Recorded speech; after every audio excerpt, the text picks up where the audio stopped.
Bueno, como se ha anunciado, el tema es estatismo y pandemia.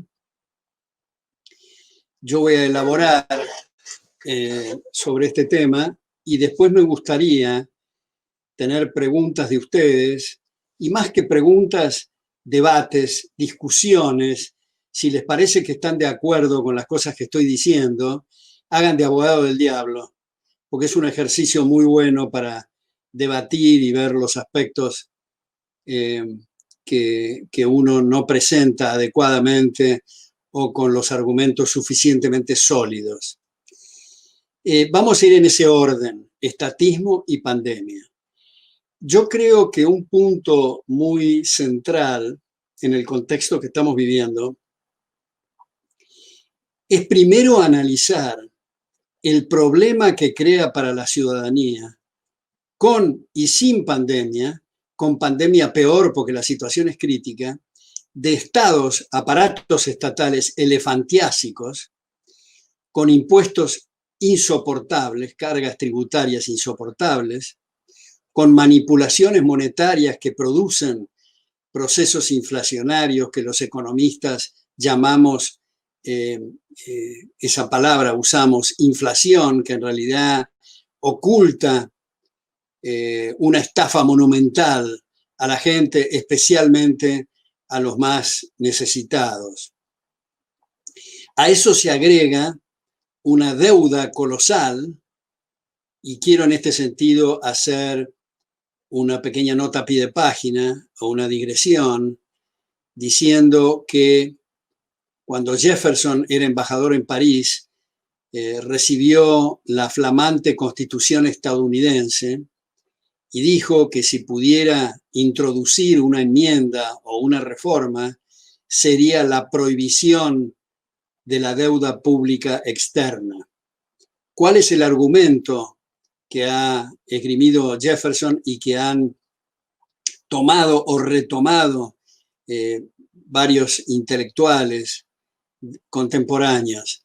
Y es que la deuda pública es incompatible con el proceso democrático, puesto que compromete patrimonios de futuras generaciones que ni siquiera han participado en el proceso electoral para elegir al gobernante que contrajo la deuda. Entonces, tenemos este tema monetario, tenemos este tema de la deuda, tenemos este tema tributario, y la raíz del asunto, como decíamos, es un estado adiposo, o sea, un estado en el cual excede las funciones específicas republicanas para avanzar sobre las libertades individuales. Incluso yo les confieso que he tenido a veces algunas dificultades con editores cuando publico semanalmente artículos, puesto que cometen, a mi juicio, a varios he convencido ya, la impertinencia de escribir Estado o gobierno con mayúscula. Me parece que lo que menos se puede hacer, lo que menos habría que hacer en esa circunstancia es escribir individuo con mayúscula. Pero Estado y gobierno no corresponde la mayúscula, puesto que sus ocupantes son nuestros empleados, son empleados subalternos, son empleados para funciones muy específicas, para proteger y garantizar los derechos de las personas, y lamentablemente en las situaciones que vivimos, en muchos casos, tal vez no en todos, afortunadamente, la gente, en lugar de sentirse protegida y garantizada de sus derechos, se siente perseguida, se siente espiada, se siente aplastada, se siente como si fuera un limonero que no lo destruyen y no lo incendian del todo para que siga dando jugo, pero parece que el objetivo es exprimir al contribuyente. Entonces, en ese contexto es que quiero dar algunos ejemplos de las funciones que habría que eliminar, solo algunos ejemplos, una terna. Y antes de dar esos tres ejemplos, que podrían agregarse muchos otros en organigramas que generalmente están muy distorsionados y desfigurados en las esferas oficiales, pero voy a concentrar mi atención en esos 3 ejemplos. Pero antes quiero decir o señalar 2 puntos en conexión con el tema del gasto público que me parece que es útil subrayar. Primero, nunca, lo pongo en bastardillas, en negritas, muy grandes, nunca hablar de podar el gasto. Algunos colegas incluso han propuesto reducir sueldos de funcionarios públicos. Yo no comparto eso. Yo creo que los funcionarios, para las funciones específicas de proteger y garantizar derechos y establecer sistemas de justicia, es indispensable que tengan buenas remuneraciones o buenas dietas. Lo que no debe contemplarse es pagar dietas y pagar remuneraciones a funciones otra vez incompatibles con un sistema republicano. Entonces, no podar, porque igual que con la jardinería, la poda hace que crezca con mayor vigor, primero. Segundo, no hablar de esa sandez que se suele decir, bueno, por lo menos hagamos el gasto estatal eficiente. Si algo es inconveniente, si se hace eficiente, es muchísimo peor. Es mejor que sea ineficiente.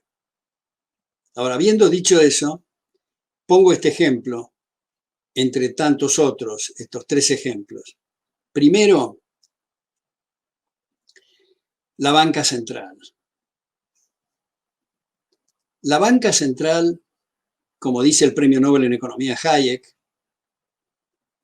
ha sido creada y su función es para establecer ese impuesto solapado que hemos mencionado antes, que es la inflación, que derrite el poder adquisitivo de la unidad monetaria. Ninguna banca central en la historia universal, o digamos de la humanidad, ha preservado el poder adquisitivo de ninguna moneda. Entonces dice Hayek, hemos demorado 200 años en darnos cuenta que atar la religión con el poder político ha sido una catástrofe, porque en nombre de Dios, la misericordia y la bondad se ha degollado, se ha puesto gente en el potro, se ha mandado gente a la hoguera. Hemos tardado más de 200 años en darnos cuenta de esto. Esperemos, dice Hayek, no tardar otros 200 años para darnos cuenta que la existencia del Banco Central o la manipulación gubernamental de la moneda es para exprimir mejor a la gente. Es como el cuento del lobo feroz. Y quiero acá precisar lo siguiente. Los banqueros centrales pueden ser las personas más honestas, más probas y más eficientes del planeta. Sin embargo, están inexorablemente embretadas entre uno de 3 canales. Deben decidir a qué tasa emitir, a qué tasa contraer o dejar igual la masa monetaria. Bueno, cualquiera de las 3 medidas que adopte va a distorsionar los precios relativos. O sea, los precios, que son las únicas guías que tiene el mercado para operar, van a estar marcando señales distintas de las que hubiera sido si no hubiera habido esta intervención. Entonces, una primera conclusión, me parece a mí de gran importancia, es comprender que el Banco Central no puede no equivocarse. Siempre se va a equivocar.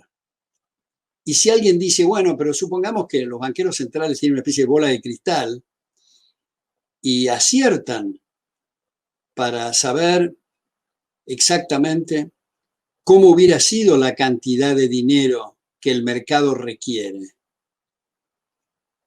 Bueno, el contraargumento es, si van a hacer lo mismo que la gente hubiera decidido libremente, ¿para qué diablos se metieron? Primero.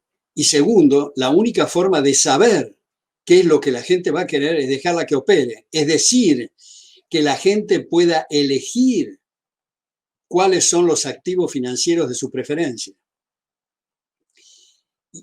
Y eliminando el curso forzoso, eliminando el Banco Central, van a abrir las posibilidades para usar la imaginación de banqueros o entidades financieras para ofrecer unidades monetarias que le resulte atractiva a la gente.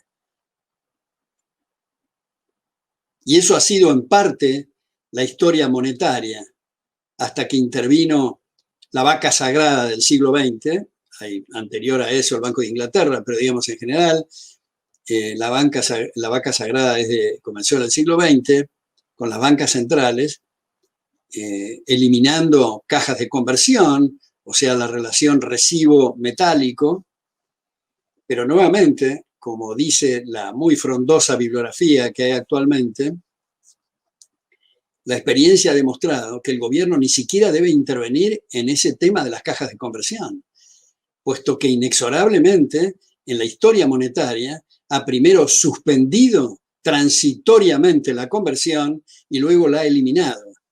¿Por qué? Porque para sus fechorías no puede tolerar la disciplina monetaria.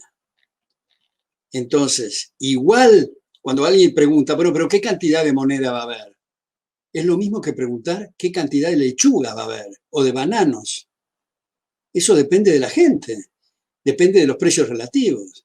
No quiere decir que sea constante la unidad monetaria. ¿Y qué es lo que va a elegir como moneda? Bueno, tradicionalmente en la competencia de las distintas mercancías, primero el ganado, de ahí vienen medios pecuniarios, el cacao, el tabaco en la Virginia colonial, las sedas en Persia, en fin, hasta que triunfó en esa competencia el oro y la plata, el oro para transacciones mayores, la plata para transacciones menores. Pero no tiene por qué ser el oro y la plata, puede ser una canasta de monedas o de bienes, puede ser el platino, puede ser, en fin, otra cosa. Lo que sí no va a ser es el patrón aire, como en general tenemos. Entonces ese es un punto, me parece muy medular.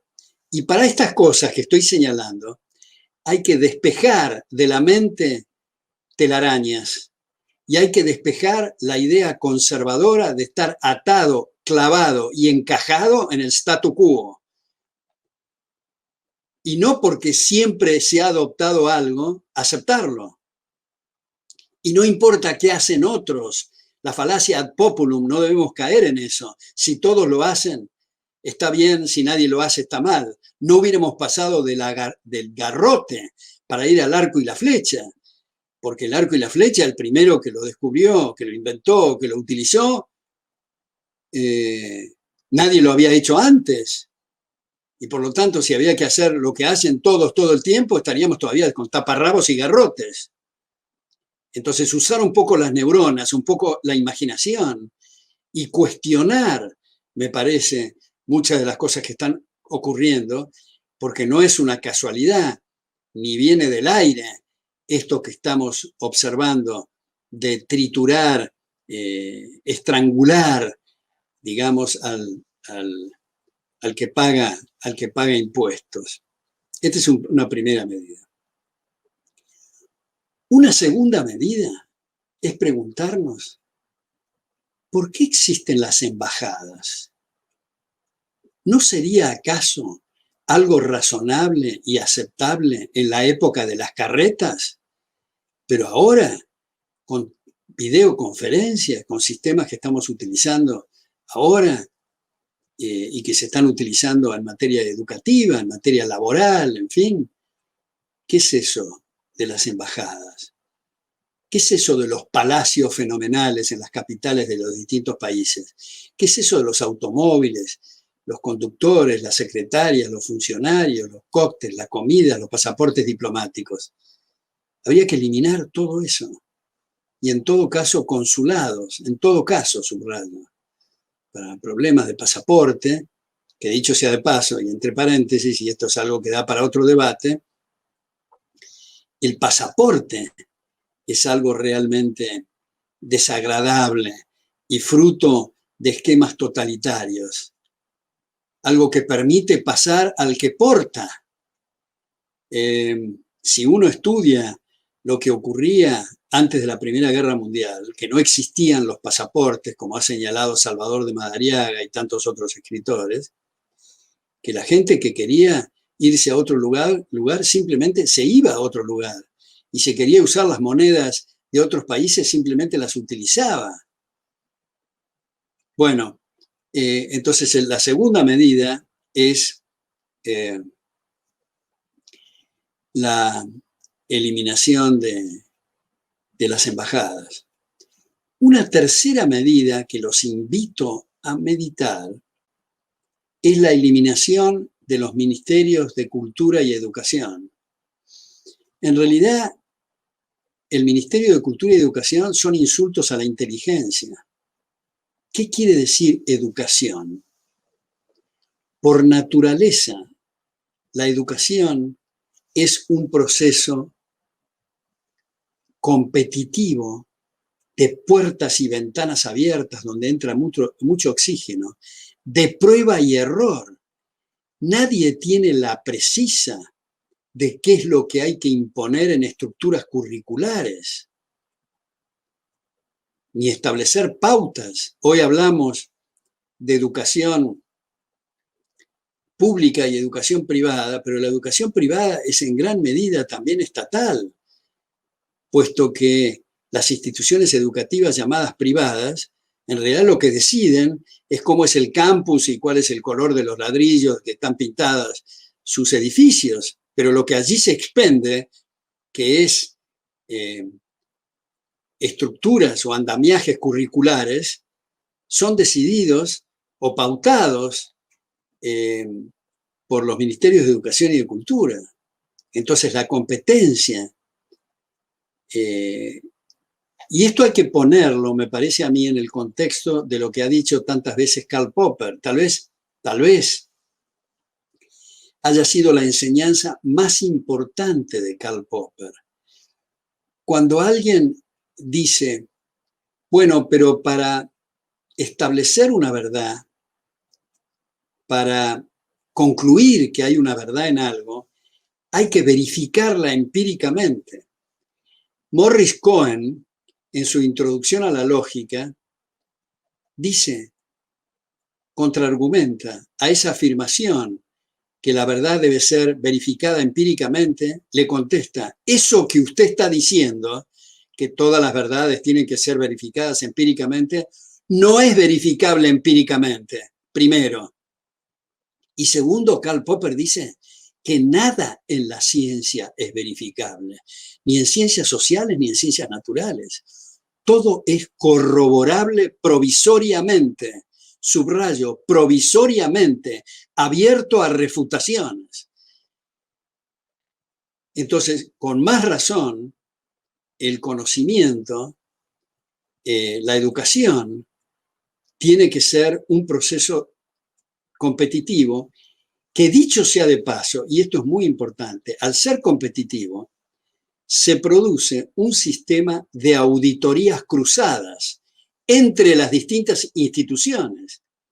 Y allí donde haya que acreditar una carrera, que el mercado, que las circunstancias exigen, demandan la acreditación, pues acreditan, como era originalmente, las academias o instituciones privadas que también, al ser instituciones acreditadoras, digamos, así,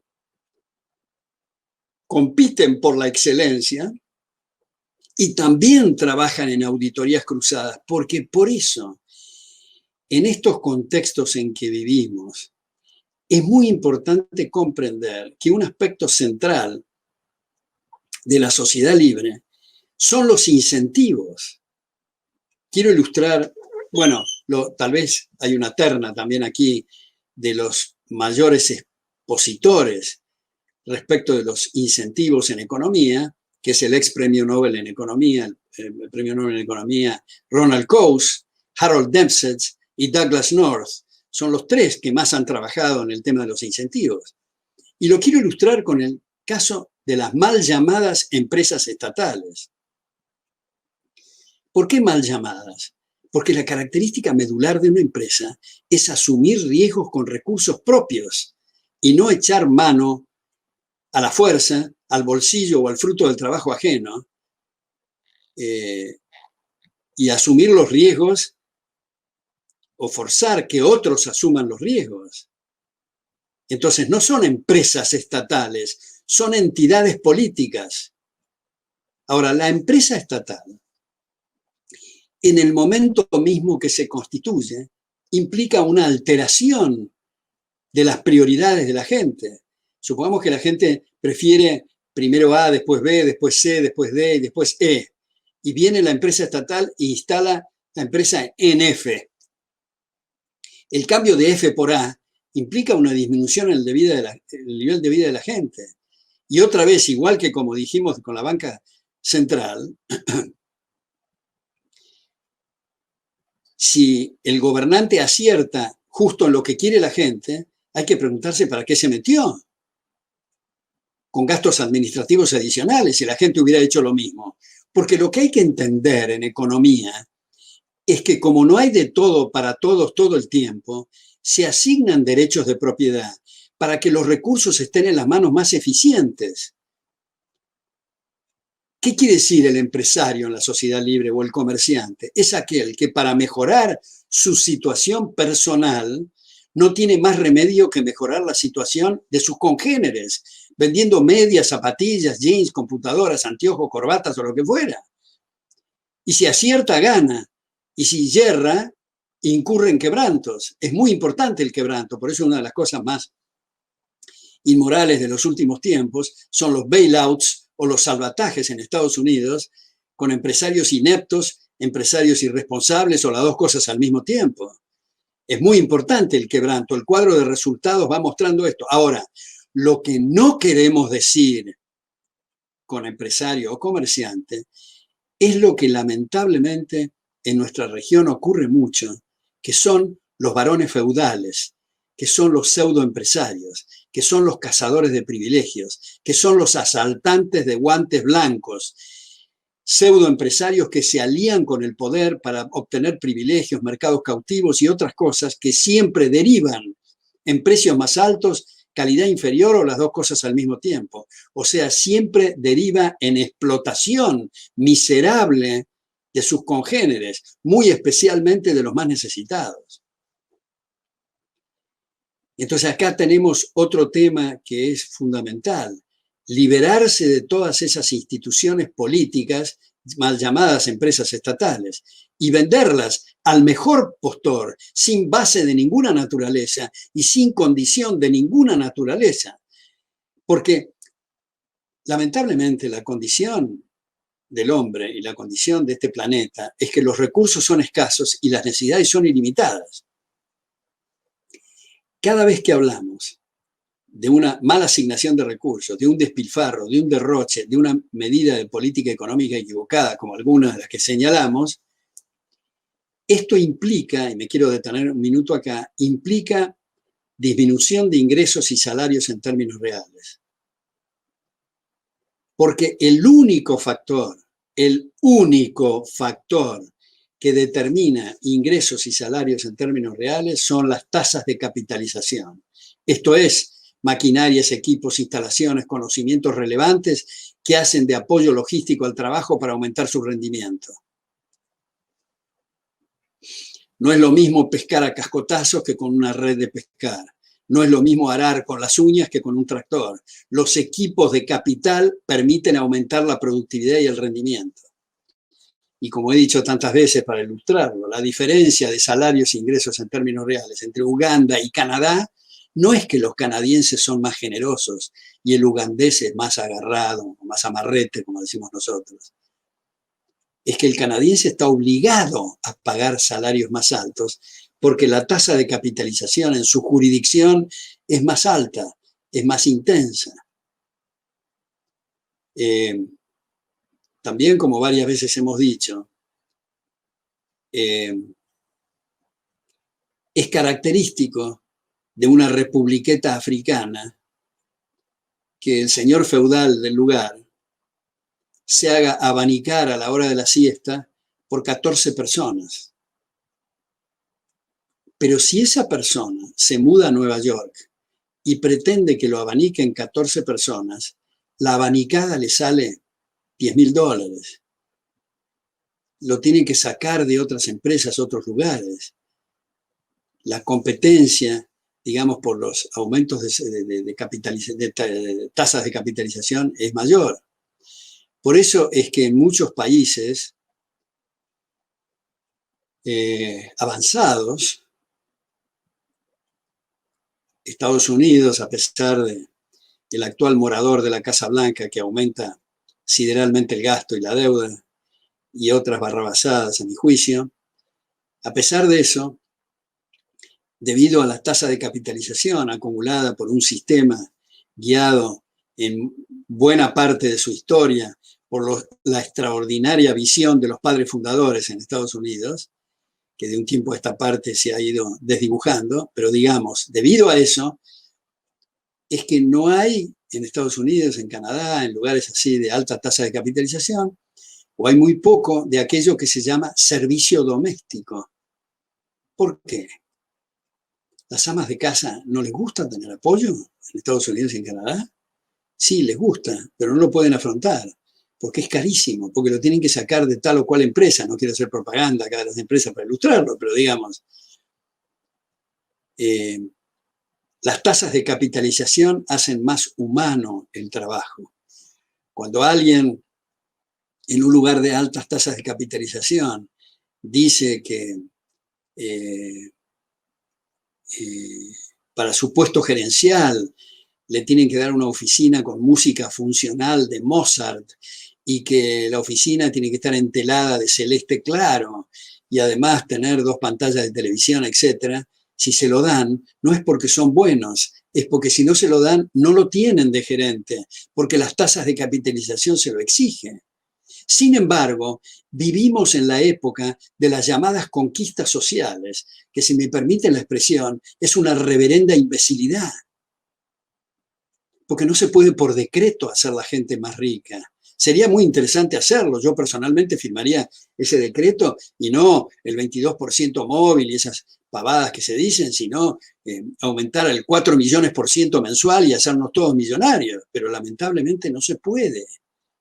Si las tasas de capitalización en un lugar son 100 y se pone un salario mínimo de 200, la gente cuyo rendimiento entre 200 y 100 va a quedar desempleada. En realidad, donde hay arreglos contractuales libres y voluntarios entre las partes, no hay tal cosa como desempleo involuntario. El voluntario no interesa, el que no quiere trabajar, el que vive de rentas o el que se está rascando. El tema, la tragedia, es el desempleo involuntario, o sea, aquel que ofrece su trabajo y no encuentra dónde hacerlo. Eso no ocurre donde hay arreglos libres y voluntarios. Pero ¿cómo puede ser, me pueden preguntar, que observamos que en Estados Unidos, que en Alemania, en distintos lugares, hay desempleo? Hay desempleo porque no hay arreglos contractuales libres y voluntarios, porque nos hemos acostumbrado, incluso en los países llamados desarrollados, para no decir nada, en los subdesarrollados, o en los regímenes populistas, que los aparatos estatales tienen que dictaminar cosas como la que ilustro con el salario mínimo. Y el salario mínimo no va, digamos, solamente para los obreros, ¿no? Los peones rurales. Si nosotros estableciéramos, por ejemplo, un salario mínimo obligatorio para Costa Rica, para todos los costarricenses, de $100.000 mensuales, y el poder de policía funciona bien, ¿qué hemos hecho con esa medida que yo catalogué de una imbecilidad? Pues todos los costarricenses estarían, todos sin excepción, desempleados. No es un tema del marginal o del obrero. El gerente general, el gerente de finanzas, todos estarían desempleados. Ahora, los salarios mínimos generalmente no van a $100.000 mensuales, son muy poco por encima de la tasa de capitalización. Pero ese poco por encima está eliminando a los que más necesitan trabajar. Entonces acá no hay tutía, no es un tema de voluntarismo. A mí también se me ocurriría en una campaña electoral, si alguien promete el 30% de aumento salarial, yo puedo proponer el 4.000% y eventualmente ganar la elección.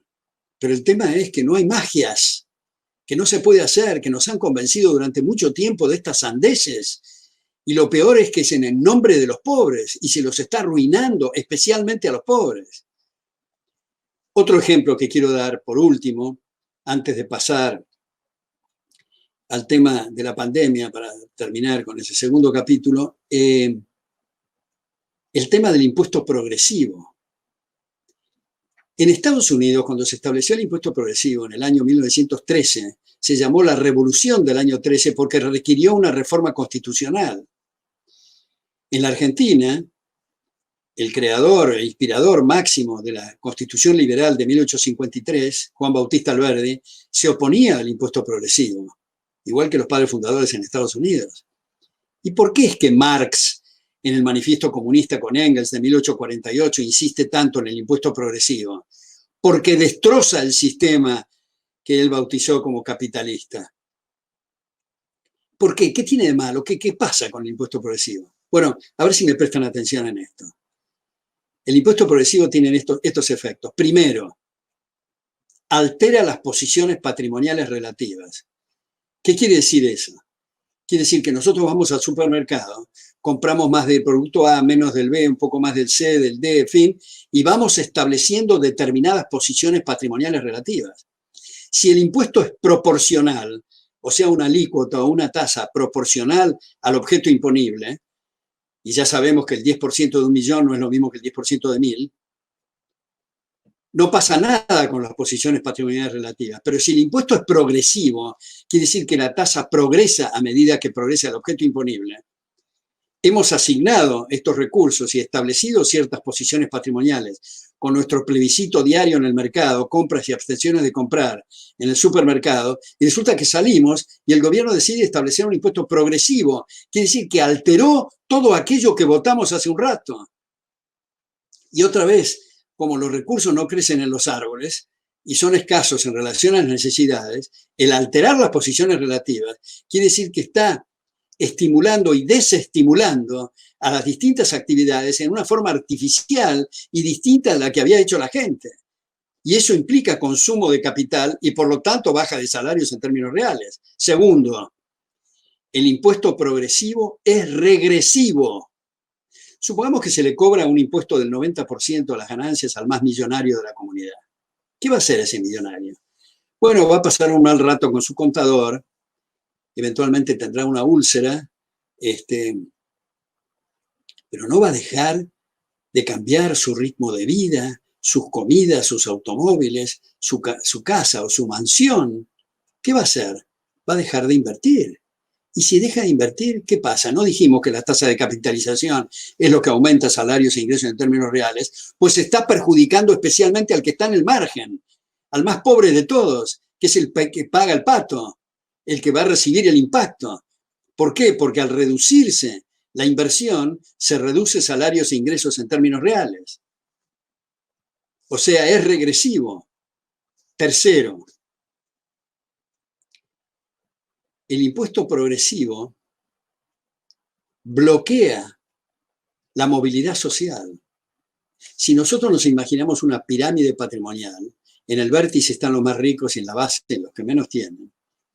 Cuando de la base vienen ascendiendo y le sacan el 30 y después el 32, el 54, el 73, el 89, no llegan jamás al vértice. Están siendo descalificados antes de llegar al vértice. Porque en un sistema abierto, el que está en el vértice y no sirve ¿a qué criterio de quién? De sus congéneres, de su prójimo, de los que lo están apoyando o retirando su apoyo, según esté vendiendo bien los chocolates o las linternas o lo que fuera. Entonces, si no sirve, tiene que bajar, y los que están en la base y sirven tienen que subir con la velocidad necesaria. Sin embargo, el impuesto progresivo está bloqueando los movimientos sociales. Por último, el impuesto progresivo es un castigo a la eficiencia. Vean ustedes la monstruosidad de esto. Decimos, la gente tiene que esforzarse, tiene que trabajar, tiene que ser eficiente, tiene que ser productiva. Y resulta que cuando es eficiente y productiva, se le dan más que proporcionales palos fiscales con el impuesto progresivo. ¿Cómo vamos a funcionar así?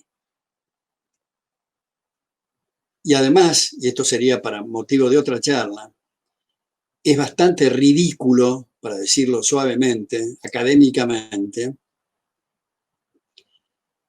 que se diga en Occidente y se hable del mundo libre y se dice que se combate el totalitarismo y el comunismo y se adoptan los 10 puntos del manifiesto comunista. Los 10, dije, repásenlo y vean, de Marx y Engels. Uno de los puntos es el impuesto progresivo. Pero los 10 puntos, es muy difícil así combatir el comunismo. Y por eso es tan importante la educación, y cierro por último con esto en este capítulo, la educación, y es muy importante los esfuerzos que se están haciendo en fundaciones, en instituciones, de chicas y chicos para que difundan el ideario liberal. Que ideario liberal no es ningún secreto, quiere decir ni más ni menos que el respeto irrestricto a los proyectos de vida de otros. Respeto irrestricto no quiere decir adherir al proyecto del otro. A lo mejor nos resulta repugnante el proyecto de vida del vecino, pero el test máximo de la tolerancia es cuando toleramos lo que no compartimos. El único límite es la lesión de derechos. Eso no debe aceptarse en una sociedad libre. Entonces, con estas reflexiones que he hecho y las medidas que se adoptan, vamos al tema, para cerrar el asunto, el tema de la pandemia. Yo creo, mi opinión es, que nosotros los economistas o los politicólogos o los abogados o los de distintas funciones, tenemos que dejar un poco el cotorreo sobre el tema de la pandemia y dejar que hablen aquellos que entienden del tema, que son los infectólogos, los inmunólogos, los médicos de prestigio, desde luego no cualquier médico, médicos de prestigio, y escucharlos a ellos en algo que no podemos jugar como si fuéramos expertos en pandemia, de un virus en el que estamos ahora padeciendo, que ni siquiera sabemos de qué se trata, ni los especialistas están trabajando en ese tema. Entonces, en esta instancia del proceso de evolución cultural, el monopolio de la fuerza que llamamos gobierno es para proteger derechos. Y un contagio, aunque sea involuntario, es una lesión al derecho del otro. Igual que cuando se emite monóxido de carbono,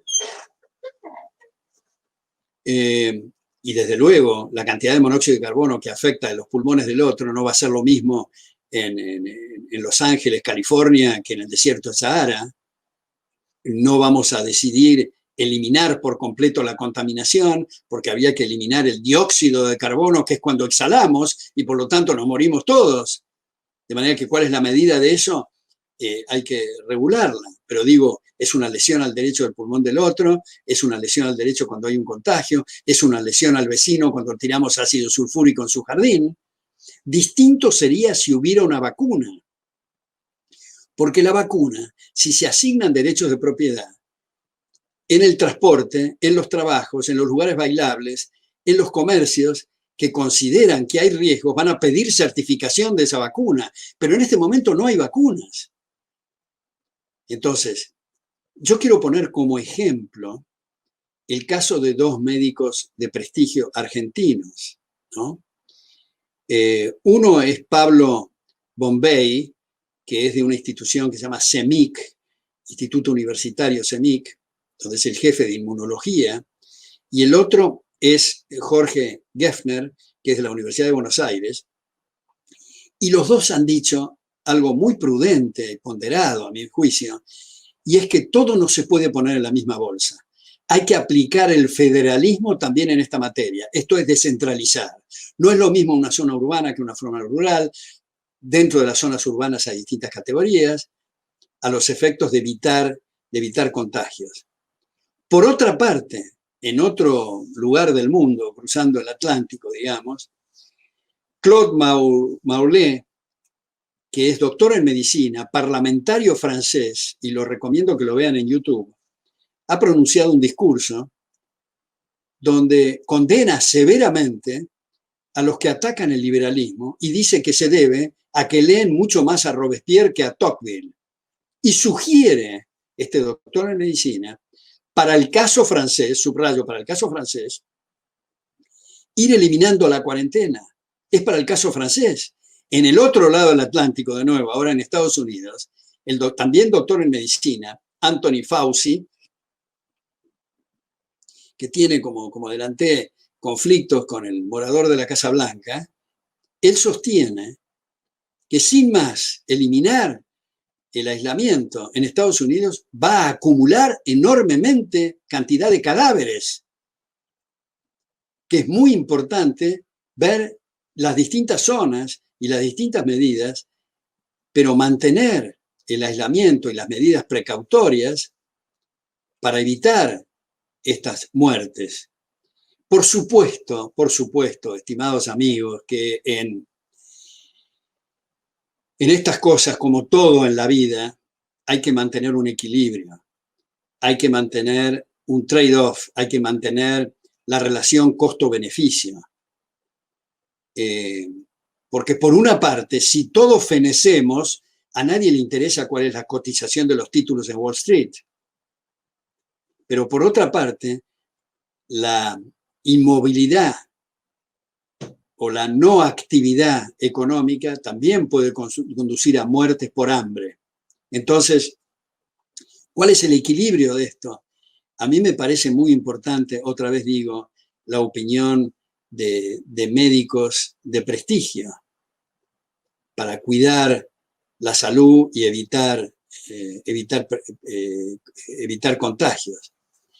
Ahora, por supuesto que una vez terminado esto, hay la tendencia de los aparatos estatales de mantener por inercia una serie de controles que habría que eliminar de cuajo cuando esto termine y flexibilizarlo en la medida de lo posible.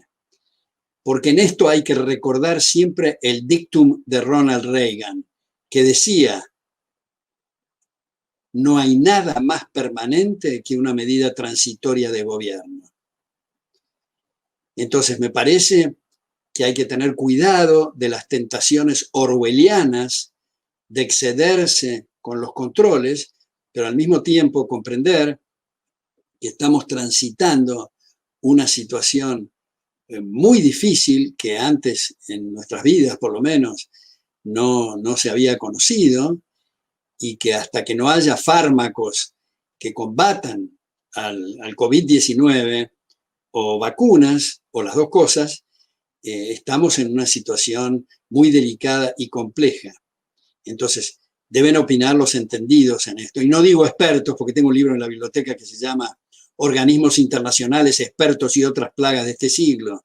La palabra expertos no me gusta mucho. No me gusta mucho porque el tema liberal es esencialmente un tema de modestia. El conocimiento está disperso y fraccionado entre la sociedad, y cuando vienen los gobernantes megalómanos que dicen no podemos dejar la anarquía del mercado, se eliminan las conexiones a través del sistema de precios en el proceso de mercado y ese conocimiento disperso, y se concentra ignorancia, digamos, en el planificador. Hay un periodista, con esto termino, hay un periodista estadounidense que yo no sé si ustedes lo han seguido, que se llama John Stossel, que de Fox News, donde él ilustra este tema de los precios de la siguiente manera. Él dice: supongamos que hay un trozo de carne envuelto en celofán en una góndola en un supermercado. Ahora, cerremos los ojos y vamos en regresión en el proceso de producción. Y nos vamos a imaginar, primero, en el origen, agrimensores que están calculando las dimensiones de los campos, luego los alambrados, los postes, nada más que los postes son proyectos de 30 años entre las talas y todo lo demás. Imaginemos las cartas de crédito, los transportes, las fábricas para producir esos transportes, estos camiones, los neumáticos, en fin, para no decir nada de los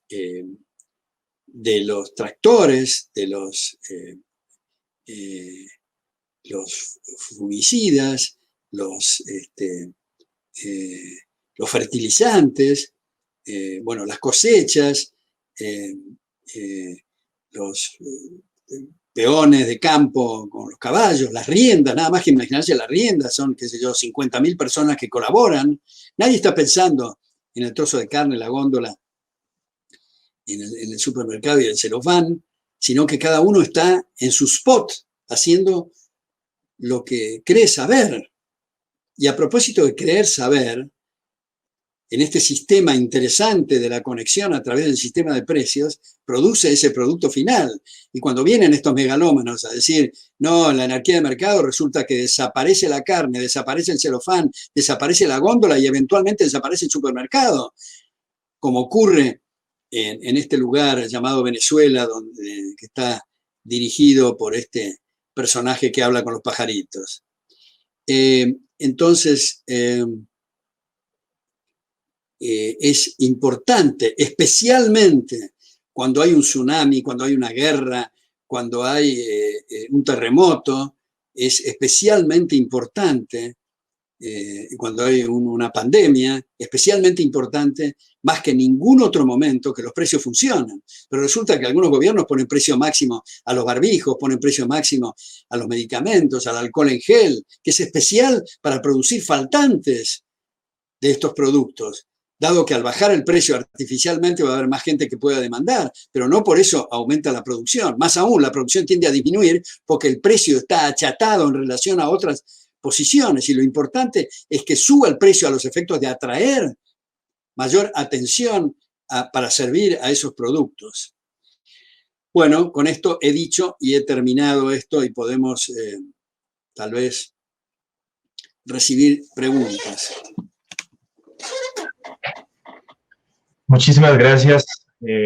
Vamos entonces a proceder a las preguntas en el chat. La primera pregunta que tenemos acá sería, ¿cómo podríamos abolir el Banco Central?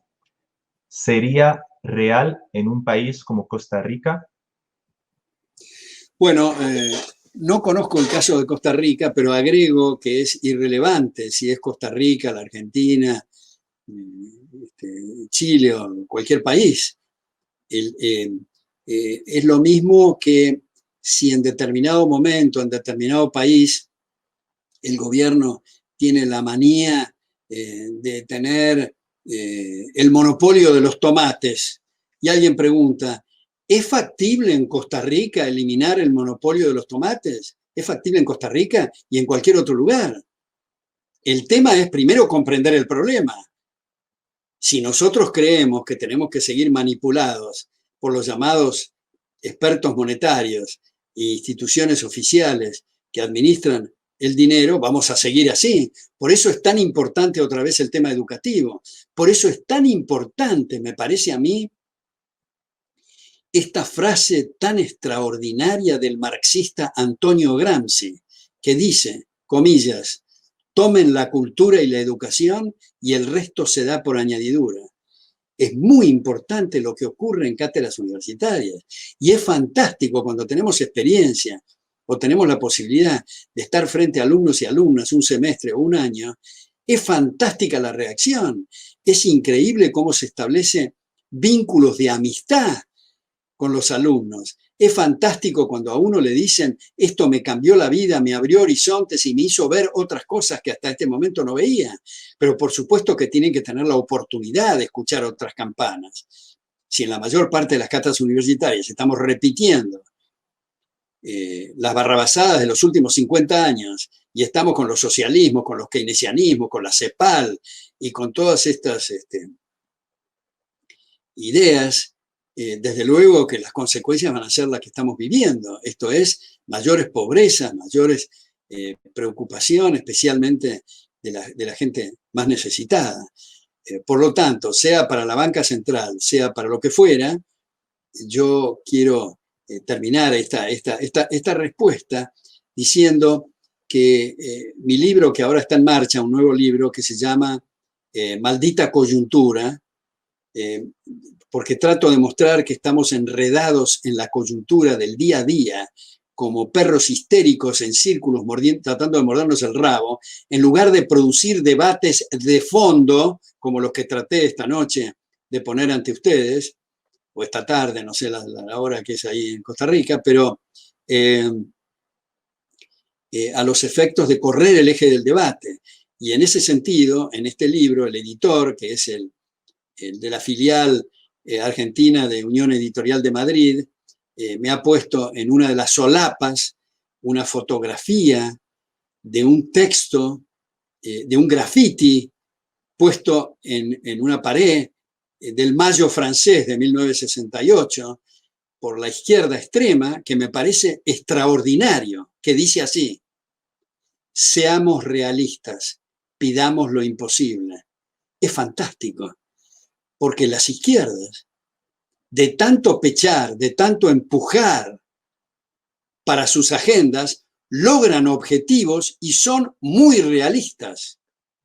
Entonces creo que los liberales no deberíamos de ser timoratos, para no decir cobardes intelectuales, y animarnos a ir a fondo con las ideas y no quedarnos en el margen y en la superficie, enredados en telarañas mentales del statu quo, del espíritu conservador.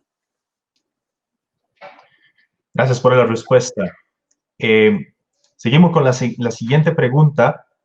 Ahí nos pregunta Augusto, ¿qué respondería a quienes plantean el mantra de la supuesta dicotomía entre vida y economía? Algo que tal vez usted ya empezó a hablar, esbozó con la parte de la pandemia, para justificar las restricciones y en algunos países la violación completa a derechos naturales. Bueno, yo creo que es interesante esa pregunta, y tomo lo último que se dijo, lo de derechos naturales. Esto me parece un tema muy importante y muy interesante, y agradezco esa reflexión. Porque hoy, no sé el caso de Costa Rica, pero digamos en la mayor parte de los países de nuestra región, las facultades de derecho, bueno, yo soy economista, tengo dos doctorados, uno en economía y otro en ciencias de dirección, pero los abogados, en realidad, salvo honrosas excepciones, en la facultad de derecho no egresan abogados. Esto es, abogado quiere decir literalmente defensor del derecho.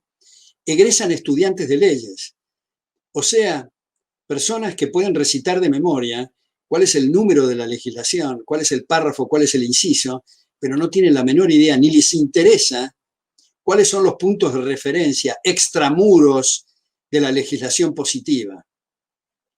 Y eso es algo muy medular, me parece, para el análisis del derecho, porque eso extramuros de la ley positiva es la idea de justicia.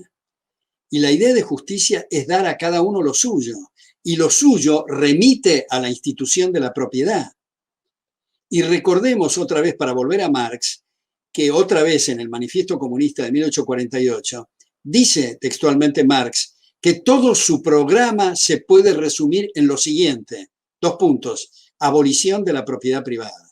Ahora, sin necesidad de abolir la propiedad privada, cuando los tecnócratas planificadores gubernamentales lesionan los derechos de propiedad, están afectando, por lo tanto, los precios. Y recordemos, y ahora vuelvo a la esencia de la pregunta, que Ludwig von Mises en 1920 expuso la imposibilidad del socialismo, la imposibilidad y la contradicción en términos entre llamar un sistema económico socialista. No hay tal cosa.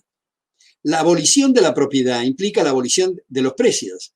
Y si no hay precios, no sabemos si conviene hacer los caminos con asfalto o con oro. Y si alguien levanta la mano y dice, no, con oro es un derroche, es porque recordó cuáles eran los precios relativos antes de eliminar la propiedad. Ahora, sin llegar al extremo de abolir la propiedad, en la medida que se interfiera con la propiedad, se está interfiriendo con el sistema de precios. Ahora voy a la otra parte de la pregunta. Esto era el tema del derecho natural. La otra parte de la pregunta es que otra vez digo, como comenté en la presentación que hice ante ustedes, que la función del gobierno es proteger derechos y esta pandemia lesiona derechos, el contagio. Ahora, ¿cuál es la medida prudencial? Concretamente, ¿por qué el supermercado sí, la peluquería no? En fin, no me corresponde a mí entrar en esto. Digo, me parece que hay que establecer el criterio prudencial y escuchando especialmente a los que entienden, y entienden de una forma limitada, porque no sabemos bien, nadie sabe esta pandemia y este virus por el momento, pero entienden más que los arquitectos, que los economistas, que los abogados, en fin, los inmunólogos. Por eso cité estos médicos. Entonces, yo sé que puede utilizarse la pandemia como un escudo y un pretexto para el virus mucho peor que el coronavirus, que es el virus del estatismo. Intervenir, lesionar derechos con el pretexto de protegerlos, pero con el cuidado necesario, me parece, con el distanciamiento y con la protección, me parece que hay que prestar atención en este debate tan difícil y no dejarse arrastrar, desde luego, por esta cuestión orwelliana del gran hermano y de los controles inútiles. Pero otra vez, se trata de un virus mortal que produce problemas graves. Por lo tanto, los distanciamientos y las medidas precautorias son necesarias. Pero en esto, igual que cuando se hacen los códigos y se dice 5 años para tal delito, ¿por qué 5 y no 4 o 3,5 o 6? La cuestión prudencial siempre tiene que estar abierta y prestar atención a lo que hacen en otros lugares para tomar experiencias y sobre todo con lo que han dicho estos dos médicos argentinos, que también en el caso de Estados Unidos, Anthony Fauci lo suscribe, y también Malhuret, Claude de Francia. En todos los casos es no poner todo en la misma bolsa, en un mismo país, descentralizar y prestar atención a las distintas circunstancias. Agradecido por la respuesta, don Alberto. Tenemos una pregunta muy interesante, a mí pues me interesa mucho. Viene de Óscar Álvarez Araya, de Costa Rica, que nos pregunta qué opina de que Argentina esté nuevamente en default. Bueno, otra vez quiero retomar lo que dije en la presentación respecto de la deuda. Yo creo que constitucionalmente habría que prohibir la deuda, que los gobiernos deben manejarse solo con impuestos y en el límite la rebelión fiscal, que está muy en la tradición de los liberales desde la Revolución estadounidense, con esa rebelión de los impuestos al té por los abusos de Jorge III. Habiendo eliminado la deuda y eliminado el Banco Central, queda solamente, como digo, los impuestos. Y los impuestos, establecerlos, yo en mi libro Fundamentos de Análisis Económico, que tiene 12 ediciones, está en Amazon, dicho sea de paso este aviso, trato de sugerir o sugiero que todos los impuestos se sustituyan por el impuesto al valor agregado. El impuesto al valor agregado tiene la ventaja de poderse aplicar a una base muy amplia y por el sistema llamado de impuestos a cargo, impuestos a favor, reduce la cantidad necesaria de controles, porque hoy día tenemos dobles y triples imposiciones y nadie en su sano juicio, en la mayor parte de los países, sabe qué es lo que tiene que pagar. Tenemos que recurrir a los llamados expertos fiscales, que les brillan los ojos cada vez que hay una reforma tributaria, porque menos va a entender la gente cuánto tiene que pagar y tiene que descansar en ellos. Si hubiera un sistema simple como el que estoy sugiriendo, de un solo impuesto, no necesitaría recurrirse a los expertos fiscales y podrían dedicarse a actividades útiles. Ahora, con este embrollo fiscal, en la Argentina hay ahora 98 impuestos entre municipales, nacionales, en fin, de distintos tipos. Y unos se superponen a otros y es un embrollo fenomenal. Entonces parece que es la casa por el fruto del trabajo de quienes pagan impuestos, de los ciudadanos, ¿no? Para cada vez tener más y más funciones y cada vez dejar de lado las funciones específicas de seguridad y justicia, que es lo que menos hacen los gobiernos, justicia y seguridad. Hay una inseguridad fenomenal y en realidad en muchos casos hay, en vez de un poder judicial, un poder perjudicial. Entonces, este es lo que se me ocurre contestar. Excelente. Ok, ahora tenemos la pregunta de Mariela Palma. No sé si usted todavía tiene tiempo para poder contestar preguntas. Sí, cómo no, con mucho gusto. Perfecto. Tenemos la pregunta de Mariela Palma, que nos dice, ¿y los médicos también deberían de dejar de cotorrear sobre medidas económicas y comerciales? Esa es la pregunta, pero también ella lo que agrega en su pregunta es que ya hoy en día los ministros de salud de distintos países están tomando todo tipo de medidas que sobrepasan sus funciones y conocimiento en salud, ya que hemos visto que incluso aplican medidas restrictivas que no tienen relación, son innecesarias e incluso contradictorias con lo que se ha dicho respecto a la enfermedad y sus resultados. Bueno, muchas gracias, Mariela. Con Mariela nos hemos comunicado por vía cibernética. Yo creo que es cierto, efectivamente, que hay en algunos lugares que los llamados ministros de salud se han excedido en sus funciones y en lugar de proteger a los habitantes, han lesionado sus derechos. Pero no es todos los casos. Por eso pongo el ejemplo, creo que lo podemos resumir, con el caso de Estados Unidos y las preocupaciones de este doctor en medicina, Anthony Fauci. He puesto ese ejemplo. Hay otros ejemplos que también he puesto de médicos muy prudentes. Desde luego que decir que es médico no quiere decir que sea prudente, puede ser muy imprudente y puede tener un espíritu totalitario. Por eso subrayé médicos de prestigio. Pero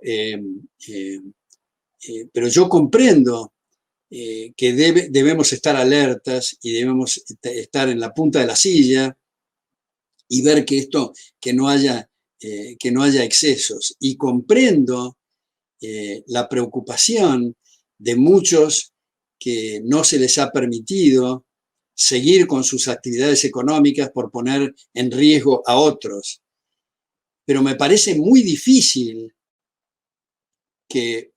me parece muy inconveniente que un gobierno diga, bueno, no importa los contagios, que salgan todos, que se abracen, que las reuniones sociales, que abramos los teatros y los cines y todas las reuniones de distintos tipos y que se muera el que se tiene que morir, porque eso sería acumular cadáveres en una forma sumamente peligrosa.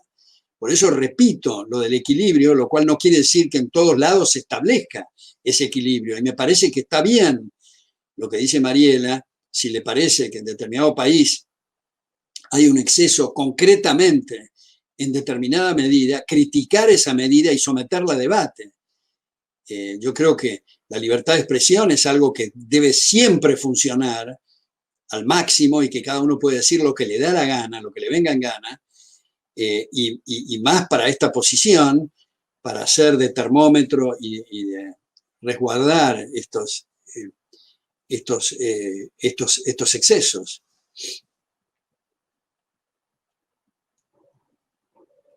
Perfecto. Tenemos otras preguntas. Una pregunta de Fernando Macís. Buenas noches. Mi consulta es si su afirmación de cerrar el Ministerio de Educación implica que el Estado no intervenga del todo en el proceso educativo o debe hacer espacio estatal en la educación? Muchísimas gracias, muy importante esa pregunta. Buenas noches, muchas gracias. Efectivamente, yo creo que se habla habitualmente de educación pública. En realidad es para ocultar una palabra más fea, que es educación estatal, que queda tan feo como hablar de periodismo estatal, teatro estatal, literatura estatal. Entonces, ahora veamos lo siguiente. Yo no estoy diciendo que los profesores y las profesoras que están en la órbita estatal sean malos profesores y malas profesoras. En absoluto estoy diciendo esto. Más aún, supongamos que sean mejor calidad que los que están en la órbita privada. Esto no es cierto, pero supongamos. Es irrelevante para mi punto. Mi punto es, otra vez vuelvo a los incentivos, que en una empresa estatal, le hace un colegio o una universidad estatal, la forma en que se toma café y se prenden las luces es completamente distinta. Entonces yo he sugerido en distintas oportunidades que esas empresas o actividades estatales, colegios y universidades estatales, se vendan o se entreguen a precios muy accesibles al cuerpo de profesores y profesoras que actualmente están en esa institución. Y van a ver que al momento siguiente, al instante siguiente, la forma de administrar, no lo que están enseñando, la forma de administrar esa institución va a ser completamente distinta.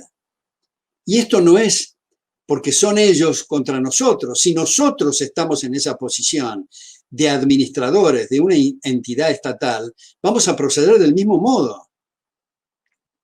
Ahora, insisto y conozco de cerca muchísimos profesores, maestras, profesores que son extraordinarios y muy abnegados y muy dedicados a sus alumnos. Yo estaría, como se dice, escupiendo al cielo y contradiciendo mi propia trayectoria. Yo fui profesor titular en 5 carreras de la Universidad de Buenos Aires, en el doctorado en Ciencias Económicas, en la maestría y grado en Derecho, en grado en Ingeniería, en grado en Sociología, en grado en el Departamento de Historia de Filosofía y Letras. Fui durante un tiempo director del Departamento de Doctorado de la Universidad Nacional de La Plata. De manera que mal puedo decir, sin contradecirme, de la calidad de la enseñanza. De lo que se trata es de flexibilizar, abrir, competir, hacer auditorías cruzadas. Ahora, como una medida de transición, por eso esa pregunta que me han hecho es muy importante, como una medida de transición, creo en los vouchers, o sea, los créditos educativos. O sea, en lugar de financiar la oferta, financiar la demanda. O sea, un alumno que tiene las condiciones intelectuales, pero no tiene los ingresos para aplicar a una universidad, se le da este crédito educativo para que pueda aplicar de todas las instituciones ya privadas, de todas las privadas la que más le gusta. O sea, hay un non sequitur, no se sigue del hecho de que digamos que otros tienen que coactivamente financiar la educación de terceros, no se sigue que haya colegios y universidades estatales. Cuando se hacen comparaciones, y hemos hecho muchos estudios de universidades estatales, cuál es el costo por año por alumno, habitualmente se toman los gastos corrientes y no el capital inmovilizado. Pero de todas formas, al tomar el capital inmovilizado más los gastos corrientes, se observa que el costo por año por alumno es infinitamente superior al privado. Todas las revueltas políticas, la politiquería que debe ser completamente ajena a materia educativa, es generalmente en las instituciones educativas estatales.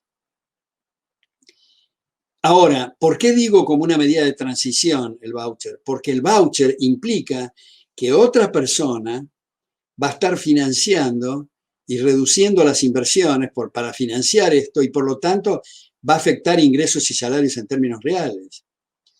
Hay un economista que se llama Armen Alchian, que su libro más conocido, que ha sido utilizado como texto durante mucho tiempo, se llama University Economics. Él dice, ¿cuál es la justicia o el grado de justicia que los individuos más inteligentes, o que más inteligentes no digo porque todos somos inteligentes, solo para temas distintos, ¿no?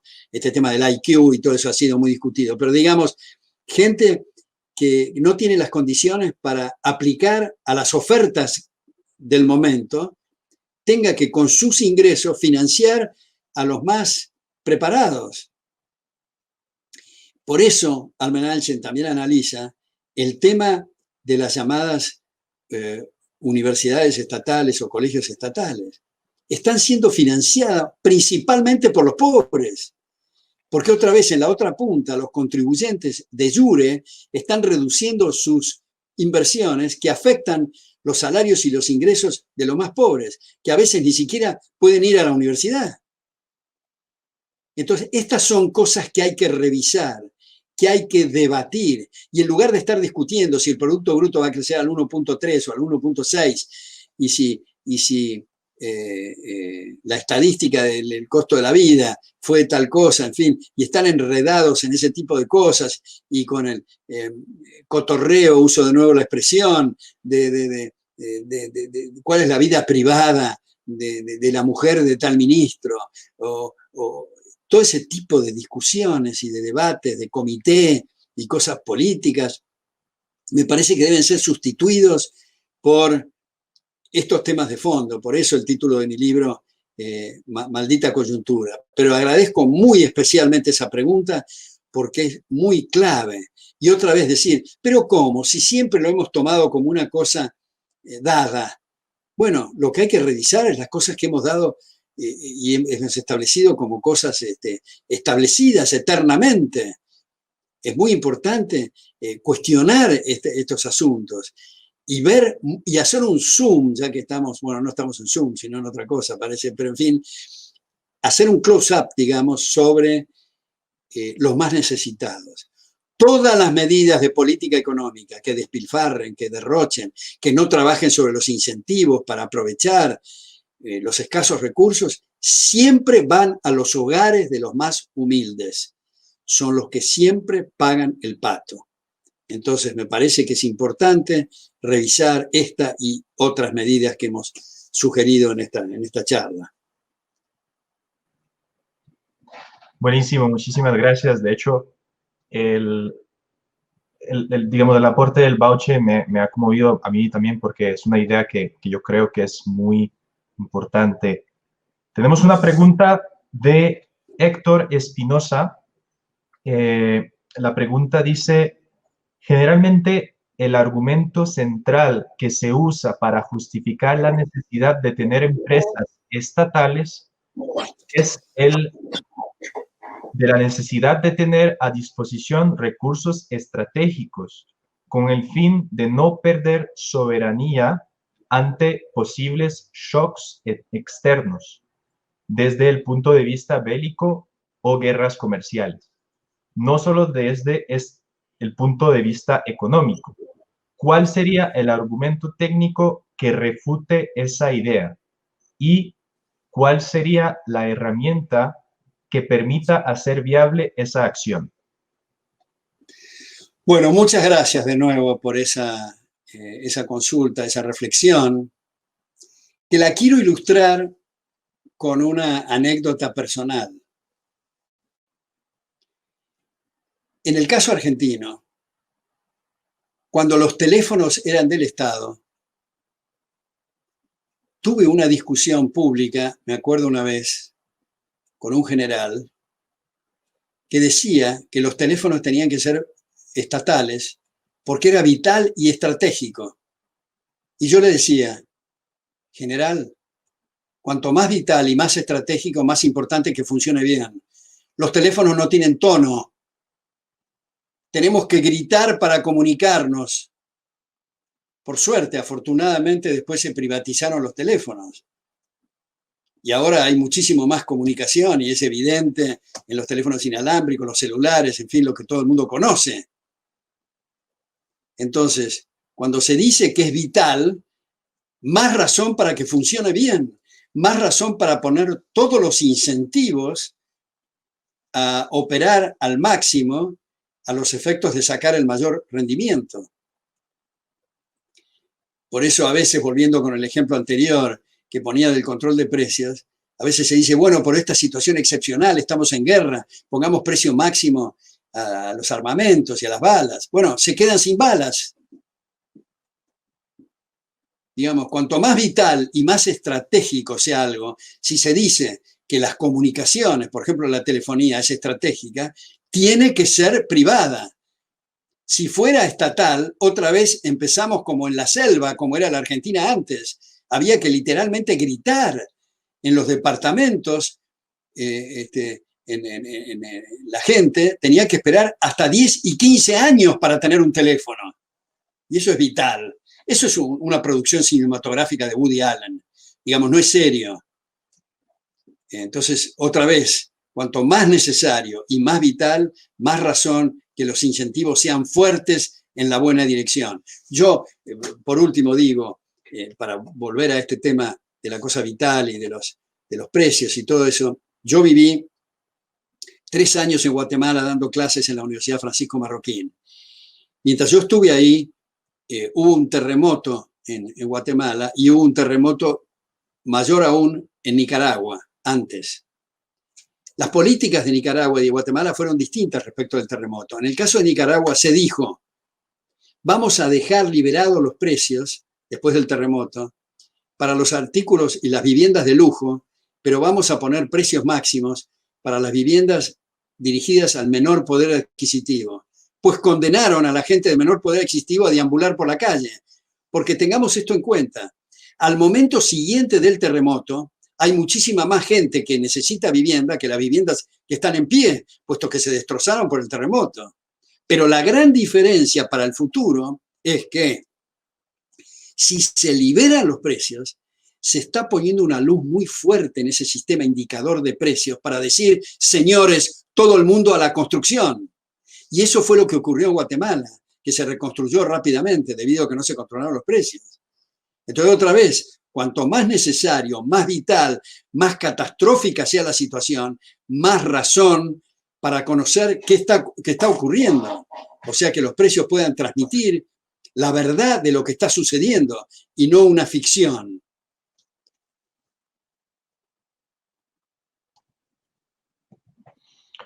Agradecido por la respuesta, don Alberto. Tenemos preguntas de sudamericanos de Argentina. Uno que nos dice acá, primero, gracias por la genial explicación, nos dice Andrés Rodríguez. ¿Qué visión tiene del futuro del oro y la plata como activos monetarios? Y otra pregunta de Dario Martín. ¿Cómo ve el futuro político económico en Sudamérica? Bueno, la primera cosa, yo no quisiera jugar al futurólogo.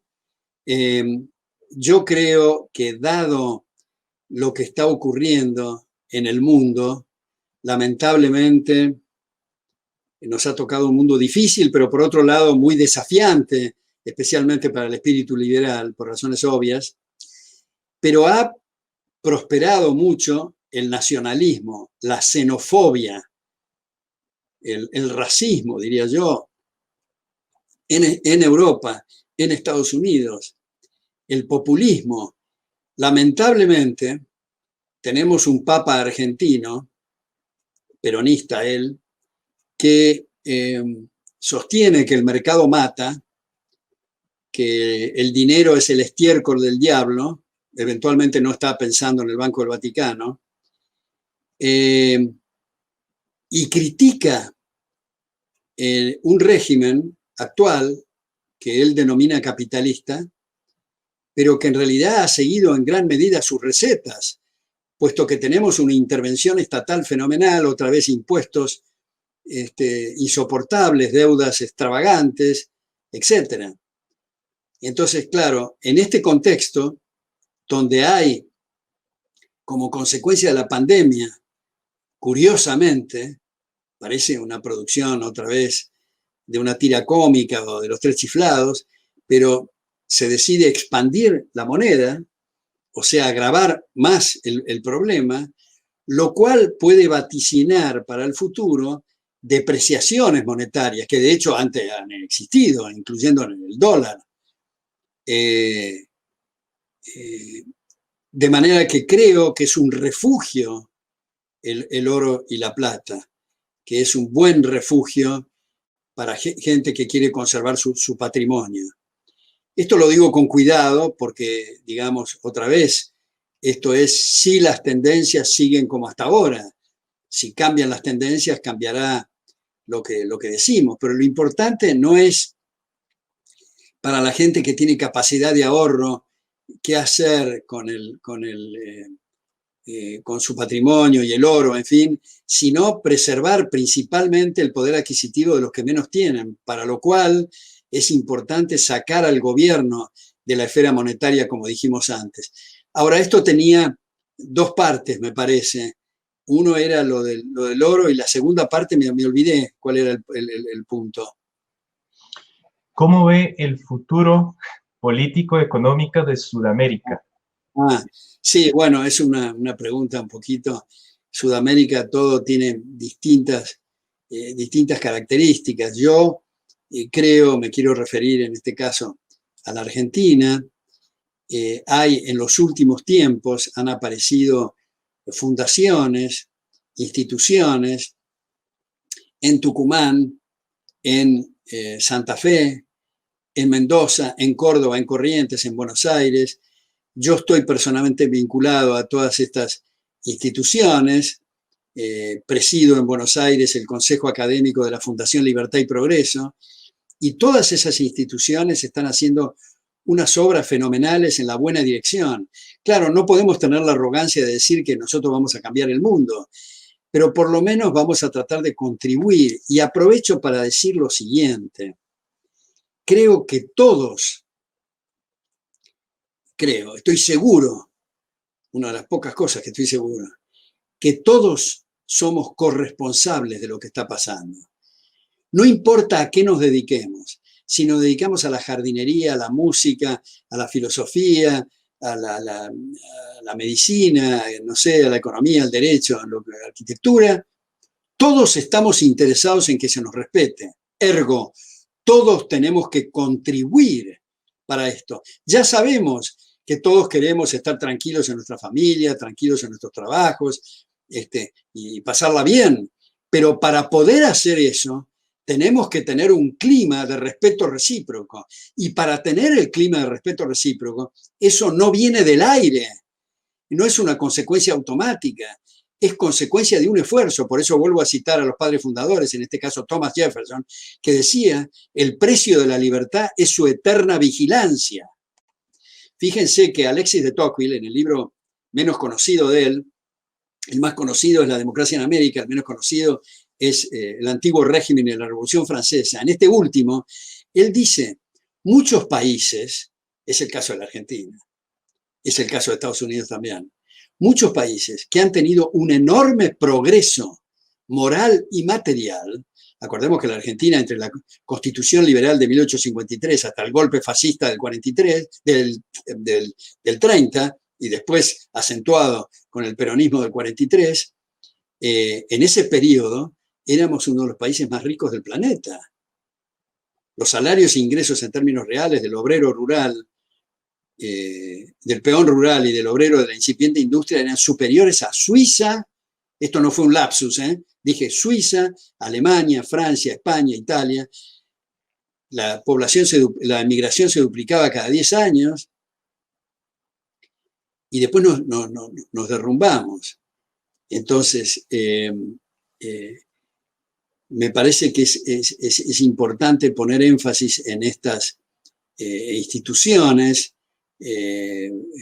que publican libros y publican y dan clases y ensayos y demás, pero como decía, todos somos responsables de contribuir en esto. No podemos actuar, esto es lo que no debemos de hacer, como si estuviéramos en una inmensa platea mirando el escenario en un teatro, esperando que otros nos resuelvan los problemas. Y hay muchos que se dedican a criticar a la hora del almuerzo, después de engullir sus alimentos, se dedican a sus cosas personales y se olvidaron del tema de las ideas. Está muy bien dedicarse a sus actividades personales, es muy lícito, todas las actividades legítimas, pero hay que dedicar tiempo y recursos para estas ideas si se quiere sobrevivir, porque la gente a veces dice, me mudo a otro país. ¿Pero qué quieren ser, garroneros o free riders de los otros que han trabajado en el otro país? Y si en el otro país ocurre lo mismo, al final nos van a quedar los tiburones en el mar solamente. Entonces, lo que quiero sugerir, y esto no es una exageración, es que todas las noches, antes de irnos a dormir, tenemos que preguntarnos, ¿qué hice hoy para que me respeten? Si la respuesta es nada, tenemos que jorobarnos. No tenemos justificativo. Todos los días tenemos que hacer contribuciones. Entonces, lo mismo que sucede en la Argentina, sucede en otros países, sucede, por ejemplo, en Uruguay, sucede, por ejemplo, en Paraguay, sucede, por ejemplo, en Perú, sucede en Chile, donde hay instituciones que apuntan en esta dirección. Pero si bien es cierto la cátedra, la conferencia, el artículo, el ensayo, el libro, son tal vez los canales más potentes y más fértiles, hay muchos otros canales, como por ejemplo la discusión de un libro en grupos muy chicos, en casas de familia, de 5 o 6 personas, donde uno expone y los demás debaten eso. Eso tiene un efecto multiplicador enorme en las familias, en las reuniones familiares, en los trabajos. Me parece que es muy importante estimular eso. Entonces, no es cuestión de decir, bueno, yo no tengo la posibilidad de una cátedra, no escribo el libro, en fin. Todos tenemos distintas posibilidades para hacer y para contribuir. Lo primero, por supuesto, es uno estudiar y comprender que el político es un cazador de votos. El político, el discurso del político va a ser según lo que pueda masticar y digerir la opinión pública. ¿Y de qué depende la opinión pública? De las ideas. Todo empieza en cenáculos muy reducidos y luego, como un círculo concéntrico de alguien que tira una piedra en un estanque, se van esparciendo el tema de las ideas. Por eso Antonio Gramsci insistía en esto. Tengo varios amigos que han sido marxistas y ahora son liberales, y cuando les pregunto sobre la bibliografía, siempre sale Gramsci. Por eso del tema cultural y del tema educativo que hay que trabajar. Y la gente dice, bueno, la educación es muy largo plazo. Por supuesto, cuanto antes empecemos, mejor. Bueno, eso es lo que tengo para decir de este tema. Otra vez, muchísimas gracias por la gran respuesta que nos ha dado hoy. Quisiera concluir, entonces no tenemos más preguntas, sino un comentario de la presentación de hoy. Se lo voy a leer. Viene de Paul Barrera. El comentario dice, un saludo al gran Alberto Venegas Lynch. Con sus videos y escritos encontré la representación de mi postura ideológica que siempre fue denostada, ya que soy profesor de nivel medio. Solo quiero añadir que, como bien argumentó, el nivel superior es gran crítico de la realidad desde una perspectiva parcial, pero paradójicamente nunca sus profesionales han criticado su propia formación. La industria cultural académica es evidentemente antimercado, por ende, no es de extrañarse su defensa del estatismo. Bueno, muchas gracias, Paul, por esa reflexión y ese halago. Agradezco mucho. Diría 2 cosas con esto. Uno, no usaría la palabra ideología, porque ideología no es en el sentido inocente del diccionario, de conjunto de ideas, ni siquiera en el sentido marxista de falsa conciencia de clase, sino en el sentido más generalizado de algo cerrado y algo terminado. Y el liberalismo, como escribía una vez un artículo en La Nación de Buenos Aires, es la antiideología por excelencia. es algo de puntas abiertas, está en ebullición. Siempre estamos descubriendo nuevos procesos y nunca vamos a llegar a una meta final.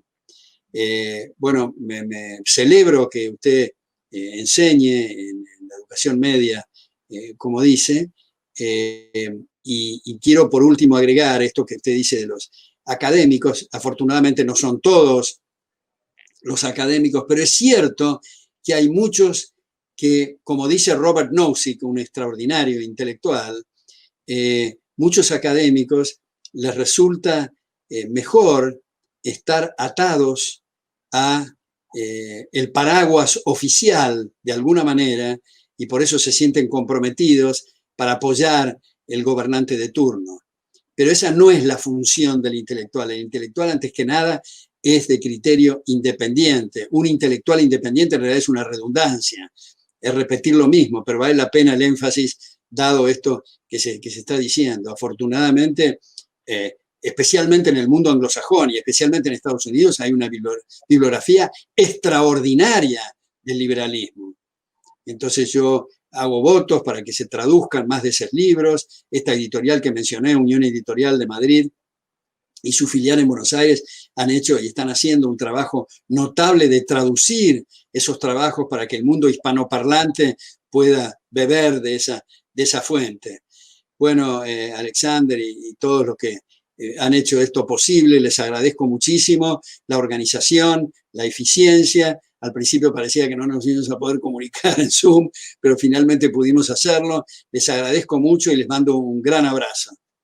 Muchísimas gracias, don Alberto.